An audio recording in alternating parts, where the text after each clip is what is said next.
I'm Kelly Vaughn, and welcome to Inside Indy. And tonight, we're going to the Children's Museum of Indianapolis. Yes, we are. We haven't been there in a while. And as you know, they always have something going on at the Children's Museum. But what they have currently is really a phenomenal exhibit. And here to talk about that exhibit, which is of historical significance, is Aaron Bonds, and he is the Director of Actor, Interpretation, and Theater at the Children's Museum of Indianapolis. Welcome, Aaron, to Inside Indy. Hello, Kelly. Thank you. And thank you for having me here. I'm very excited to chat with you today. Okay, I am too, because I've been hearing off and on about the exhibit, and I know, the close of it's coming up pretty quickly, so we want to make people aware of it, get the word out about it, and get them to the exhibit before it closes. But it is still open, so tell people it's the Emmett Till exhibit, right? Yes, the official title of the exhibit is the Emmett Till and Mamie Till Mobley Let the World See exhibition. It will be here at the Children's Museum of Indianapolis until October 30th. And then after that, it's going to go on a tour to at least 6 other locations nationally. And then it will remain permanently at the Emmett Till Interpretive Center down in Mississippi. Wow. Okay. And so, gosh, I'm really not sure even where to start, whether for people to understand who Emmett Till was. Yeah. Or to just simply tell us about the exhibit, which are kind of one and the same. Absolutely. So who was Emmett Till? That's a great question. This is, of course, a tough content, but content that we think is important and it needs to be shared. Emmett Till was a 14-year-old boy who grew up outside of Chicago with his family. In 1955, he decided to go down to visit some cousins down in Mississippi. He and a few of his other relatives traveled by train from Chicago down to Mississippi. When they got to Mississippi, they spent a little bit of time hanging out down there, doing a little bit of work. Emmett was having a good time hanging out with his cousins. They decided to go to a country store while they were in Mississippi. While they were at that store, there was an interaction that Emmett had where Emmett whistled at a white woman. One thing that's important for us to note, which we pull out in the gallery, is that Emmett was just like a lot of other 14-year-old boys. Emmett was a jokester. Emmett loved to have a good time. And he was really whistling at that white woman as a joke. But his cousins that were with him knew that really that's not something that you did as an African-American man in the South. And so after Emmett whistled at that white woman, his cousins got really, really scared, and they all decided to leave that country store. Unfortunately, 2 days later, 2 men came to Emmett's family's home. Emmett was abducted by gunpoint. He was taken to a barn where a group of other men beat and tortured the 14-year-old for hours. After they were done, they shot Emmett. His body was then thrown in the Tallahatchie River after being tied to a very heavy cotton gin fan. And his body was discovered in the Tallahatchie River a few days later. Once his mother, who lives in Chicago, Mamie Till Mobley, we'll talk a little bit about her because she is an incredibly important part of this story. The heroism that she showed throughout this journey is just remarkable. But once they discovered Emmett's body, they tried to bury Emmett down in Mississippi. His mother said no. She demanded that his body would be shipped back up to Chicago. When she saw what had happened to her son, when she saw his body, she decided to have an open casket funeral for Emmett, where thousands of people came and were able to view his body. And that's really where the title of our gallery comes from. You heard me say earlier that the title was Emmett Till and Mamie Till Mobley Let the World See. That Let the World See is directly tied to that decision that Mamie made to have an open casket funeral for her son so that the world could see what had happened to Emmett and what was going on in the United States of America. And that is the story that we tell with this exhibit. We talk a little bit about what happened to Emmett. We talk about the bravery of his mother, Mamie Till Mobley. We talk about the bravery of lots of other people connected to the story. We talk about kind of what happened after that. We talk about how this event helped to fuel and continue to add spark to an already growing civil rights movement. And that's the story that we're trying to talk about. We talk about Emmett in relation to what happened in the 1950s, what happened after that. And we also talk about him in relationship to today and some of the things that unfortunately are still going on in our country. Wow. I can remember, and I'm telling my age here, I can remember my parents talking about it. And I remember it was actually in Jet magazine in the 60s, or, they had reprinted that story many times, showing a picture of him, as she wanted everybody to see him. And today, a lot of the press and media probably would even do that, but they showed him in the coffin. And absolutely, I've seen the pictures of him, and I would just remember he has a suit on, and his head is just blown up like looks like a giant fish head or something. It's just, It is incredibly gruesome. It is a very, very difficult image to look at. And while I'm devastated every time I look at that image, I am reminded of the bravery of his mother, and I'm thankful for her that she made sure that this was something that we were going to see. Because as you know, Kelly, there were lots and lots of young African-American men and boys who unfortunately met the same fate as Emmett, and we don't know their story. We can't tell their story today, but Mamie made sure that we were going to remember Emmett. And so I'm just very grateful to her for the hard decisions that she made for the betterment of this entire country. Mm-hmm. So if one were to go to the exhibit today, and so take us on the exhibit verbally so we can know what to expect, what we'll experience, and the lessons learned. Yes, absolutely. One of the things that it's important that I say here is that we were supported throughout this journey by the Till family. Our lead advisor is Reverend Wheeler Parker. Reverend Wheeler Parker is one of Emmett's last surviving cousins who was actually with him when he was abducted. And so every single element of the story that we're telling, of the truth that we're telling in our gallery has been approved and has been overseen by the Till family. Every label that visitors will see, every part of our interpretive programs that people will see has been sort of vetted and told to us by the family. We also leaned really, really hard on the Emmett Till Interpretive Center in Mississippi. We worked really closely with the Emmett Till and Mamie Till Mobley Institute. And one of the things that it's really important for us to get out is that the Children's Museum is really not telling this story. This truth that we are sharing with the world is the truth that the Till family has been trying to elevate and tell for almost 70 years. And so what we as the Children's Museum are doing is using our platform, using our knowledge on how to tell impactful stories about the lives of children. We're using that knowledge to support the story and the truth that the Till family has been trying to tell for almost 70 years. So one of the things that's really important for people to understand is that this is not the Children's Museum's interpretation of these events. This is the firsthand account from Reverend Wheeler Parker, who was there at the time when Emmett was abducted. And so that's just a really important thing that we want to make sure that everyone understands, is that the family has been incredibly beneficial to us sort of being able to tell this story and kind of share Emmett's truth with the world.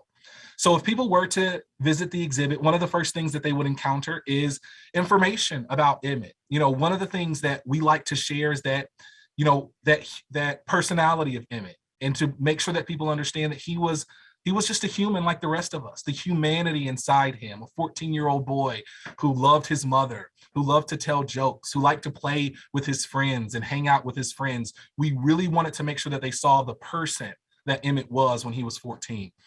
You'll come into the exhibit, you'll learn a little bit about Emmett, you'll learn a little bit about his upbringing in Chicago, what it was like for him there. We'll talk a little bit about him his family making the decision to go down to visit his cousins in Mississippi. We'll talk a little bit about the very hard talk that Mamie Till Mobley, his mother, had to have with Emmett to try to prepare him for the brutal racism in the United States South at that time in 1955. Of course, racism was prevalent and is prevalent throughout our country, but in 1955 in Chicago was a little bit different than what it was in those southern states in Mississippi. And so Mamie worked really hard to try to make sure that Emmett understood that. We talk a little bit about that talk. We talk a little bit about what happened when Emmett got to Mississippi and when he went to that country store. We talk about what happened. We talk about, of course, what happened to Emmett, the unfortunate tragedy that befell him in Mississippi. We talk a little bit about the funeral and that incredibly tough decision that Mamie Till Mobley had to make to have that open casket funeral so that Emmett's name would be remembered. Kelly, you referenced the Jet Magazine article that published the photos of Emmett. That is something that we actually do have in our exhibit for visitors to be able to see. We have it in a certain way where we want adults to be able to make the decision. Another thing that's important to realize is that we are the only children's museum that this exhibit will travel to. So what that meant is that we had to make some really tough decisions about how we display this story with sensitivity and how do we share this really, really graphic story in a way that's going to be appropriate for children.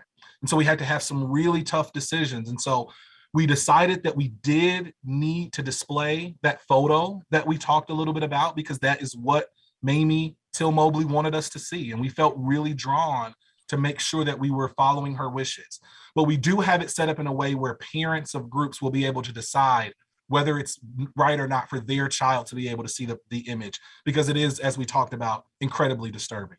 Okay, so we're going to take a break, and then we come back. We'll find out more about what we can expect in making that decision to see or not to see the graphic parts of this exhibit, Emmett Till, at the Children's Museum of Indianapolis. We'll take a break. We'll be right back after this.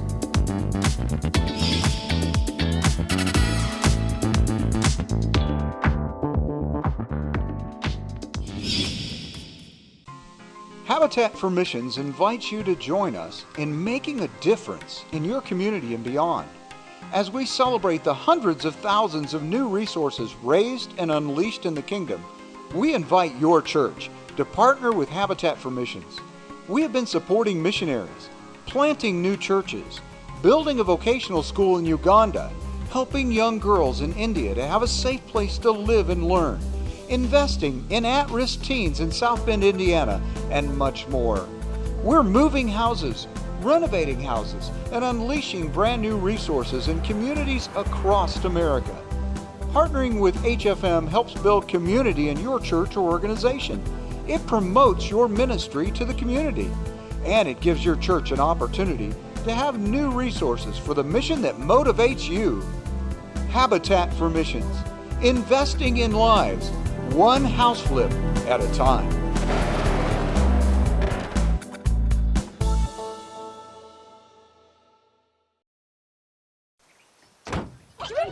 They'll test you. Try to break your will. But however loud the loudness gets, however many cheese puffs may fly, you're the driver, the one in control.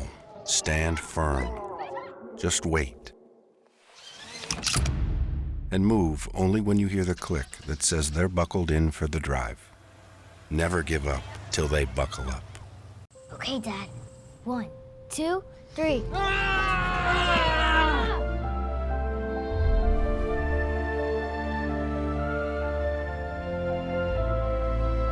You saved me. Dad? Are you okay? I'm fine, dear. Your hero needs you now, and AARP is here to help. Find the care guides you need at aarp.org/caregiving.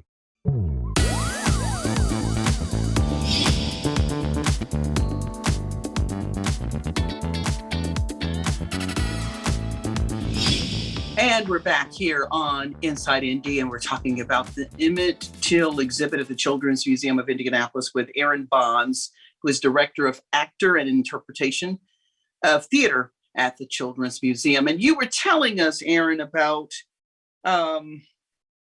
that, you know, there are some graphic components, and parents have to make a decision for their children to see or not to see. And so what are you seeing so far for those who have seen the exhibit? You know, it's it's a little different than some of the other exhibits that we sort of put out. Just to give a little bit of context, the exhibit I worked on right before this was Scooby-Doo. Of course, a much different sort of content. And so what we're seeing is a much more reverent approach from our visitors. This gallery is a lot quieter than some of our other spaces. And what we're taking that to mean is that people are really reflecting on Emmett's story. They're reading and they're taking in the information. We have a sound and light show that plays. The sound and light show is probably around 8 minutes. And it really helps to kind of tell Emmett's story. And so that's another thing that we would encourage visitors to come to check out. We have that sound and light show. And so we really are just seeing appreciation from visitors to be able to tell this story in a way for them to kind of be able to engage with this truth. Can I ask you, since the exhibit has been open for some time in terms of the people who do come, is it heavily African American, or you have blacks and whites coming? Is it adults and children? What's the turnout been? What's the reception been like? And the reason I ask that is there just seems to be this, controversy within the school system about, I forget what you call it. The term people talk about is critical race theory. Right. Okay. Mm-hmm. Which, and I don't even know that I understand. I know there's American history, which would be whatever happened to white people or black people or all of us. Absolutely. So I don't even know what that's about. So, but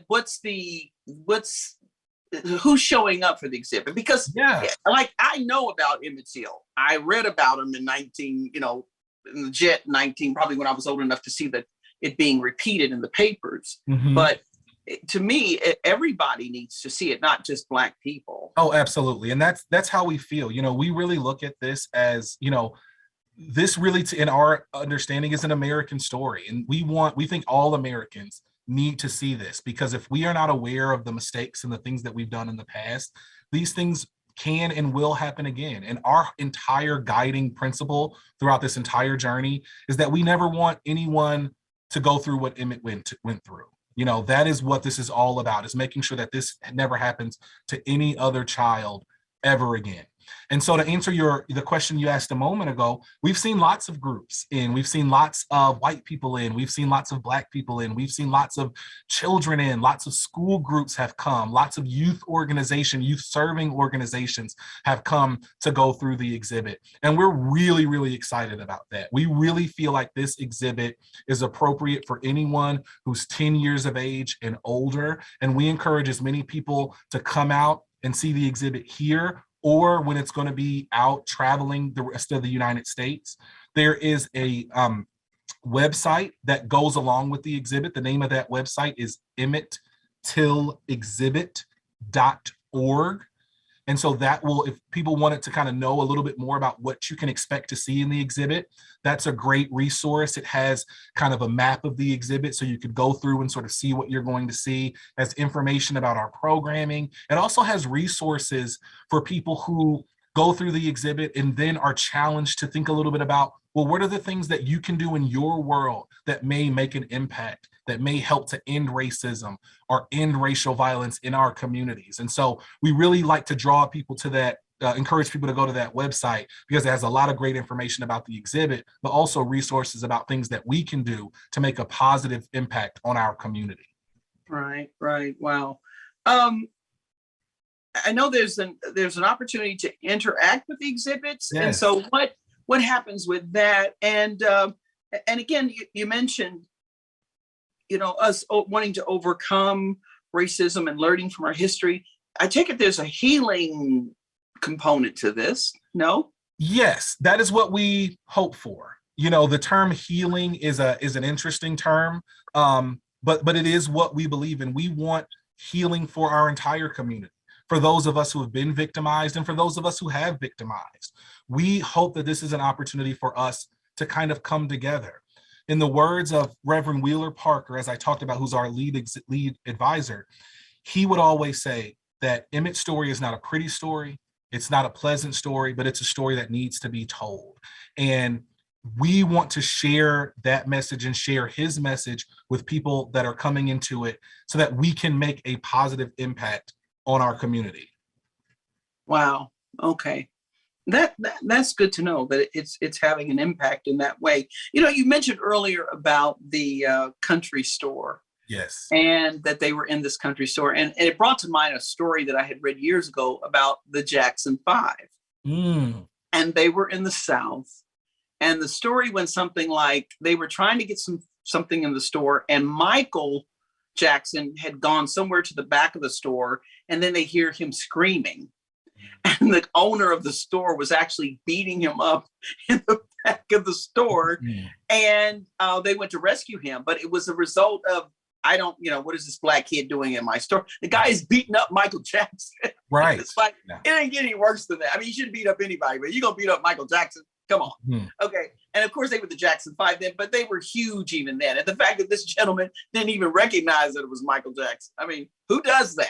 Absolutely. So I just thought, wow, strange things happen in the South and country stores, because that shouldn't have been the case. But that seems to be not the best place for a black male, but anybody for that matter. So Yeah. I just wanted to bring that up, that's not the first time something like that has happened. Oh, that's exactly right. And what we're really hopeful for is that, for people who are unaware of the history of Emmett's particular sort of what happened with him, but also African American history, we hope that this opens the door so that people will go and do more research and learn more about the things that have happened in the past, because there are a lot of adults today, a lot of children today who do not have a strong sense of actually what happened in the past. And we hope that this exhibit will drive people to want to learn more about the things that have happened and how we got to where we are right now as a nation. Okay, so let's talk about when the exhibit ends, the dates, times, that it's open. And again, I think when we broadcast this, it's probably about a week left. Yeah. So can you go over the details? So those who are watching say, okay, I'm going to go see it, Aaron. I'm going to go check it out. How can you make that happen? Cost, absolutely. etc. Yep, it'll be here at the Children's Museum until October 30th, and then it'll be touring on 6 other locations throughout the United States. If people are interested to find out exactly where those locations are and when they will be there, you can go to that website I talked about a little bit earlier, which is EmmettTillExhibit.org. That'll be a great place for people to know where the exhibit is going, where it's going to be at. And then also, if there are people around who maybe aren't close to where the exhibit is going to be, that resource will still allow you to experience the exhibit in some way if you aren't able to actually get to where it's going to be. Mm-hmm. Do you think the exhibit, and obviously there are people out there who want to see it, and then there's those who don't. Yes. And I'm just trying to figure, I don't understand that. Can you explain that to me? And I mean that from the bottom of my heart. I don't understand that. Yeah, it is hard for us to figure out as well. We understand that, in this country, we all have the ability to have our own opinion, right? It's one of the great things about America. But we struggle with people who don't want to know this story or want to stop us people from telling these true facts about our past and our history. You had brought up the that sort of critical race theory thing earlier, and that is what a lot of people say about, oh, don't talk about this. But critical race theory really does not relate to what we are doing here at the museum. We are telling a true factual story that happened in 1955. Critical race theory is a law term. It's a term that deals with sort of legal recourse and sort of looking at things through a legal lens. And so when people kind of use that term to describe what we are doing, it's not really an accurate reflection. What I've talked a lot about with our staff is that we value that everybody has the right to their own opinion. But the one thing that we have trouble with is anyone who's going to come and they're going to argue that Emmett should not have been murdered, that Emmett should have been murdered. That is our guiding principle, is that we don't believe that this should have happened to Emmett. We don't want this to happen to any other brown children. We don't want this to happen to any other white children. We don't want this to happen to any other American children ever. And that is why we're doing this exhibit. And so when we maybe encounter people who don't feel that way or don't feel like this truth should be told, it's really hard for us to understand as well, because we believe in the value of humanity, and we believe that we all deserve the same rights to safety and to justice as everybody else.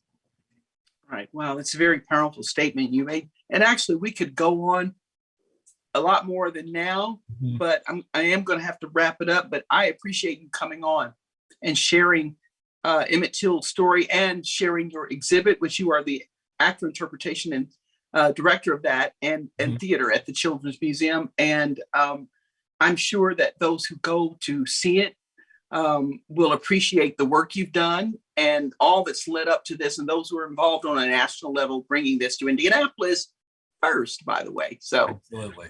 I love it. All right. So check it out. The information's on the screen, folks. It's again, what's the official title for the Emmett Till exhibit? Yeah, the official title is the Emmett Till and Mamie Till Mobley Let the World See exhibit.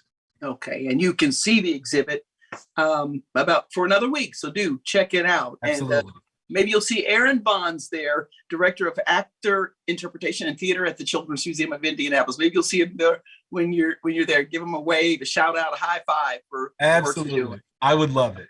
All right. Thank you so much, Aaron, for joining us here on Inside Indy. All right. Thank you, Kelly.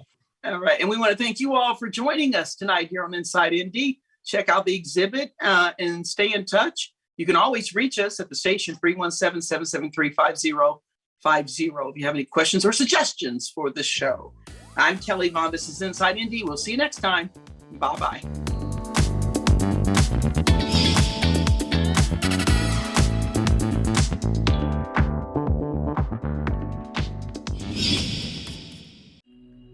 They say you don't have to be so strong, but this is my mother, my purpose. Strength is not optional. See, I lift her now like she raised me then, so I know my strength is super, but I'm still human. Oh, look who's here. We just finished dinner and it was time for homework. He hates homework. I know he's bright. Why is it so hard for me? He's I'm just trying gotta as try a hard little as harder. I can. 1 in 5 children struggle with learning and attention issues. Go from misunderstanding to understood.org.